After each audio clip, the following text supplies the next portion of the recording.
ဒီနေ့မှာတော့ဝက်ရှာနဲ့ဝက်နည်းကိုမကြီးချင်လေးနဲ့တူစားမှာပါပြောမကြီးချင်ကိုကိုယ်တိုင်လုံးမှာပါဦးဆုံးမကြီးလုံးထားတဲ့ဟာလေးတွေကိုရင်းညွှန်းညက်အရင်ရှော့ပေးပါတယ်မနဲ့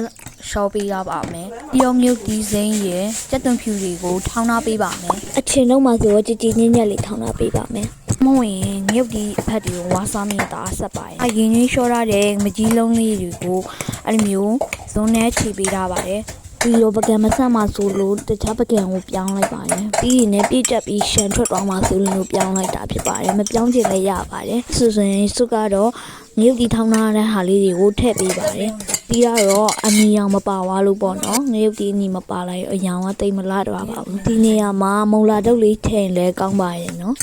အဲ့မှာမုံလာတုပ်ရှိတာတော့မထည့်လိုက်ပါဘူးပြီးတော့ငံပြာကြီးထည့်ပါရဲ့ပြာကြီးထည့်ပြီးစားထည့်ပါတယ်ထည့်ပြီးရှာလကနှစ်ပေါက်ပေါက်ပေးပါမယ်တော့တကြားလေးပြန်ထည့်လိုက်ပါတယ်တကြားအချိုကြိုက်တဲ့လူတွေတော့ပေါ့နော်။ကွာတကြားကြိုက်တာဖြစ်တဲ့ကြောင်းများများလေးထည့်လိုက်ပါ။ဒီမွေပြီးရင်တော့ရပါပြီ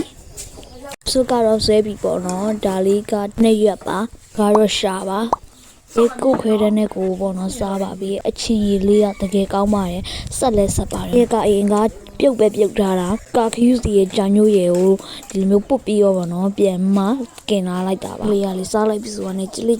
နဲ့တအားရတာရှိပါတယ်ရှာလေးရလဲဟွာဗောနော်အမှားတော့ပါလိုလေးရှေးရင်းမှာဆိုလို့ဒီမှာပဲရက်လိုက်ပါပြီအားမဲ့တတပါ